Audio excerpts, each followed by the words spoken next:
Apparently the right rear tire blowing, possibly with debris on that newly surfaced track this year, but a minute piece of debris is all it takes at these speeds to puncture a tire, cause it to lose air pressure. Brayton at this point was just taking this fifth car at the Team Menard garage out for a spin today.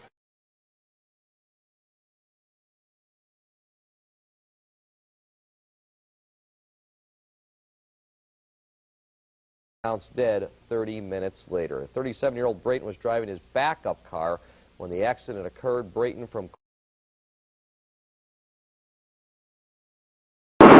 Bill Baird around Finley. That's the black number 3 of Kurt Shelmerdine running back and forth.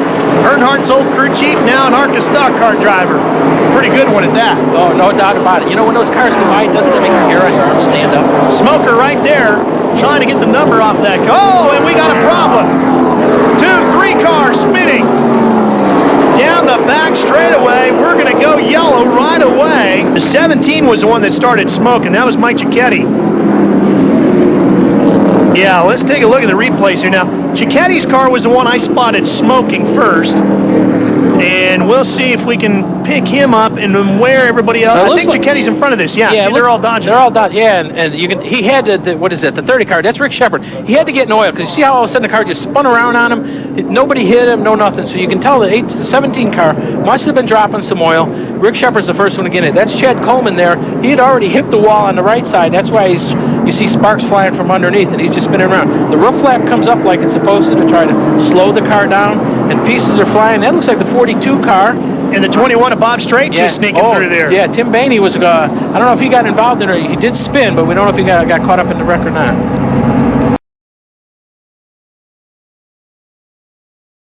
27-year-old Gonzalez Rodriguez, a rookie from Uruguay, preparing to make just his second start for Team Penske as today's Shell 300 for the Kart Champ cars. Killed while practicing at Laguna Seca yesterday morning. Rodriguez was running in a tough corkscrew section of the Laguna Road course when his number 3 Marlboro Lola left the road, apparently with a stuck throttle, flipped over the wall, landed upside down. Dr. Steve Olvey attended him. It is with deep regret that I must announce that driver Gonzalo Rodriguez was fatally injured this morning in the crash that occurred. And remember, Fontana is all about the draft with the Hanford device. It's like coming up behind a semi at 90 miles an hour and just being pulled right into the back of it. Oh! Oh, an enormous crash. Oh, my God. A terrible crash. Yellow comes out again. We're going to hold on identifying this car because there are 2 cars like it in the field. We want to assure ourselves they now report it is Greg Moore.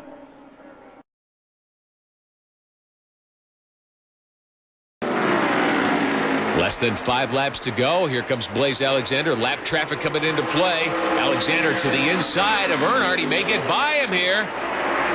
Let's see. Oh, there's contact, and Alexander hard into the wall. Hard hit. Upside down. Earnhardt slides down the racetrack. Sparks flying. Blaze Alexander's machine nosing into the concrete on the outside of the tri-oval here at Lowe's Motor Speedway. And Kerry Earnhardt needs to bail out of that Chevrolet quickly.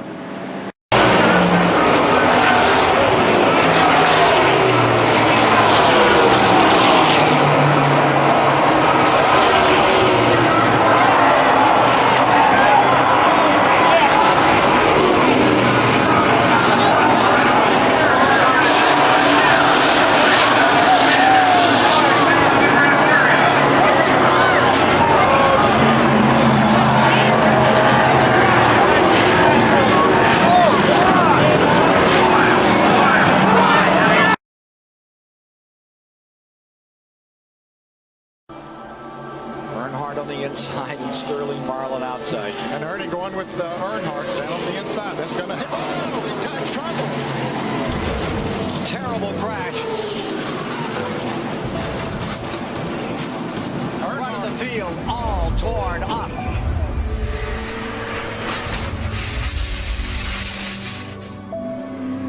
Earnhardt's number 3. Head on into the wall at 190 miles an hour. He almost got upside down. That car got very high off the ground. As Martin's battered car slid to a stop off turn 4, the track caution lights came on at start-finish. The next 3 cars on the scene are all traveling at high speed, yet they managed to avoid Martin. Finally, nearly 15 seconds after the accident starts, Renshaw is unable to avoid the stationary car. Now, like the others, Renshaw clearly had no idea the car was there. On Saturday, NASCAR announced a new rule calling for spotters to be in their designated stand every time cars are on track. ARCA is considering a similar rule. Wakefield got very good power down. Oh, big one, Mark Porter. Huge crash at the top of the mountain, and I think that's David Clark. Possibly the Optimus Sport Falcon. We can't tell the car to the left of the screen. Let's hope. Goodness me, that's a big accident at the top of the mountain. Crashes you'll ever see. Let's have a look here. So Porter's lost it at the top. Is it Shannon O'Brien or is it David Clark? Okay, Alajajan, big lose. Oh no, it is David Clark. Huge hit into the driver's side of Mark Porter's car, the Hydrolink Commodore. So I'd say Porter lost it on his own. I don't think he got a touch there. He's just tagged the wall, and at this point he actually puts his hands up to his helmet. He knows he's vulnerable there. Alajajan just clipped him, and Clark throws the outside option, nowhere to go.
Incident began when they were staging Tony Bartone on the right side, Scott Coletta on the left. You watch, Scott makes a decent run down the track, run that got him in the show, but at 300 miles per hour approaching the finish line, the car exploded, and as a result, the car went off the end of the track, and the injuries from that accident took Scott Coletta from us.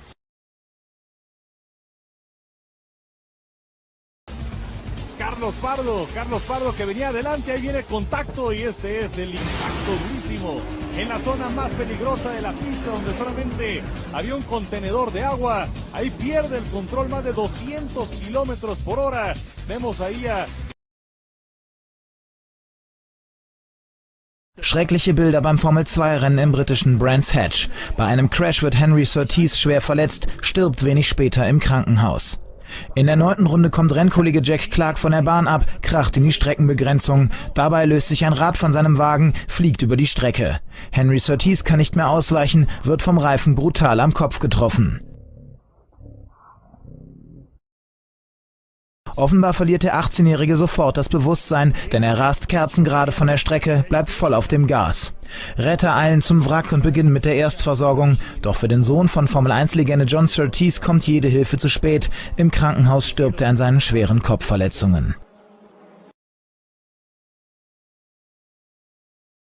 Spots, you're on board with him.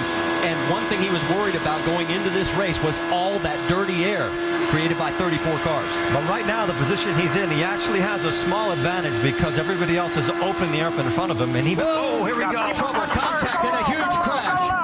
Up in turn number 2. Oh, multiple cars involved.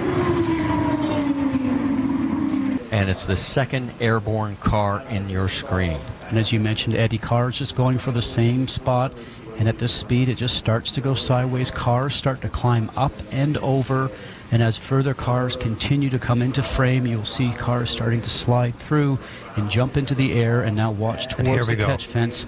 And the car now goes up, it's airborne, and it gets catapulted, and it gets into the catch fencing with the cockpit area first, which is something that you just cannot be prepared for. And there's nothing you can actually do. There's nothing you can do. The drivers are put into position. There's nothing they can do. Here it's in slow motion, but you can see how it arrives.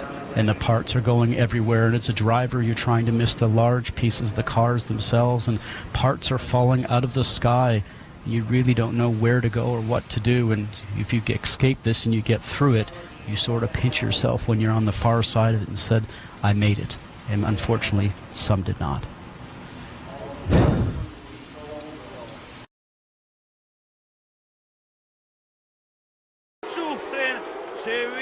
Hay bandera celeste para la Rauri, le avisan que están los punteros detrás. Exactamente, pisó la zona del cemento, se corre, Leonel Larrauri, se pegó, y allí entonces Falacci, tremendo impacto, cuando, mirá vos, Ortelli también, señores, ojo con Guerrero, ay, le pegó, tremendo accidente, por Dios, se ha pegado Girolami. Vamos a guardar entonces, espero que el resto de los vehículos, hay otro auto golpeado allí, a ver, señor director, si nos acompaña. Aquí está el auto, aquí el momento que pisa el cemento, se va hacia el piano y allí vuelve, pega contra el vallado de neumáticos. Y en un sector que ya les digo, están transitando